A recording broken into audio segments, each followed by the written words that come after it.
Postman Pat Goes Sailing by John Cunliffe. "Letters for the island?" said Pat. "I thought there was nobody living there." "There was nobody living there," said Mrs. Goggins. "But there is now. I've always said it's a shame, that house standing empty, and such a lovely house too." "I don't think I'd like to live in the middle of a lake," said Pat, "even if it is lovely. There'll be nobody to talk to when you're digging the garden. When did they move in?" "Yesterday," said Mrs. Goggins. "It's a wonder you didn't see them." "I was busy chasing bees," said Pat. "They sent a big boat up from Brockwood to get their furniture across. There was a right to do." "Mr. and Mrs. Shackleton," said Pat, looking at the envelopes. "I wonder if they get many letters."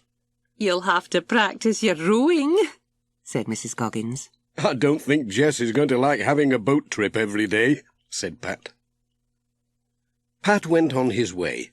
When he came to the lake, he walked out onto the little jetty where the boats tie up. There was a strong wind blowing. Pat held on to his hat, and he held on to Jess too. Tied up to a ring was a small rowing boat rocking up and down in the waves made by the wind. "Seems a bit rough today," said Pat. "But the post must get through. I'm sure Ted won't mind if I borrow his boat. So here we go, Jess." The boat seemed very small. The waves seemed to be getting bigger.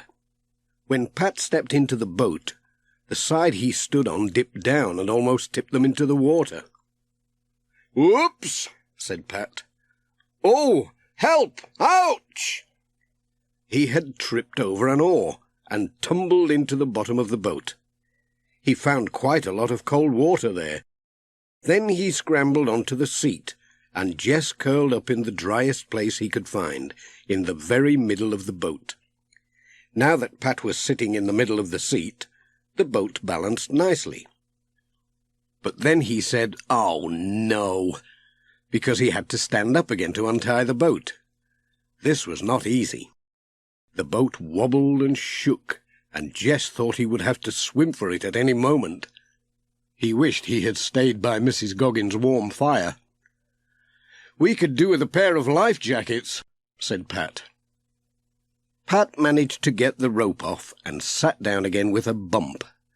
Then he had to get the oars into place, and that meant more splashing. At last they were ready to go. Pat began to pull on the oars, heading out across the lake. It was hard work. He rowed hard for quite a time.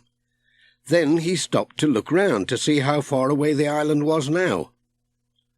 "Oh dear, we haven't gone far," said Pat. There was a long stretch of choppy water between Pat and the island, and the jetty still seemed quite near. "The trouble with rowing," said Pat, "is that you can't see where you're going." Jess thought there were many more things he didn't like about rowing. The wave that had just splashed him was one of them. The harder Pat rowed, the harder the wind pushed them back to the jetty. When Pat stopped to rest or look round, the wind didn't rest, it just went on pushing. "It'll be easier coming back," said Pat, "with the wind behind us." After 10 minutes of hard rowing, they were not even halfway to the island. Then Pat heard a shout coming from behind him. He was so surprised that he almost fell out of the boat. It was Ted Glenn. He was out in his sailing boat. Ted went whizzing past at speed. "My goodness," said Pat, "that's better than rowing." Ted went past so fast that Pat only heard part of what he was shouting. It sounded like, "Hi, Pat! Why, you trying? I'll just... hang on!" Ted couldn't stop, because the wind that was pushing Pat back was filling Ted's sails, and pushing him along so fast that Ted was soon far away across the lake, and going round behind the island. "Well, that was a short visit," said Pat. And all this time Pat was being blown back to the jetty. Then Ted appeared again round the island, and seemed to be zigzagging back towards Pat and Jess. He had rolled up some of his sails, so he was going more slowly now.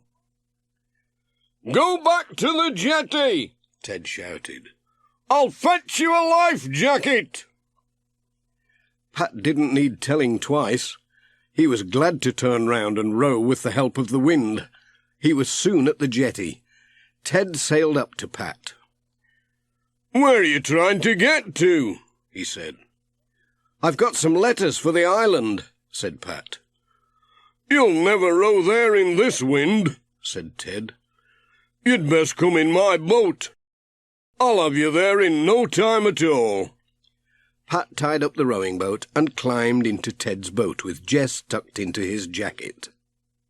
Pat had never been in a sailing boat before, and Ted hadn't done any sailing for over a year, as he had been busy mending and painting the boat. Pat sat down in the middle of the boat as far away from the water as he could get. "Now then," said Ted, "it's no good sitting there. You'll have to sit out." "Sit out?" said Pat. "Whatever do you mean? How can you sit out of a boat? I thought we were coming in it." "It's not the same in a sailing boat," said Ted. "You see, you have to balance it. You sit on the side. Then, when it tips over, you lean out the other side to balance it. It'll sink if you don't." "But I'll fall in the water if I lean out," said Pat. "No, you won't," said Ted. "Just tuck your feet into these straps. They'll hold you. You'll soon get the hang of it." "But," said Pat. "Hold tight," said Ted. "We're off." They were. Ted had put up the sails and loosened the rope. The wind filled the sails and they skimmed across the water. In a minute the jetty was far away. The boat leaned farther and farther over as the wind pushed on the sails. Ted leaned right out of the boat, almost touching the water. "Sit out, Pat!" he shouted. "Farther!" Pat copied Ted. He held on to a rope for dear life and sat far out of the boat. The water looked very cold. He didn't want the boat to tip over, and it felt as if it would do at any moment. So Pat leaned out much farther than he really dared. "Can you swim?" shouted Ted. "Not very well," said Pat. But Ted was busy with the boat and didn't seem to hear.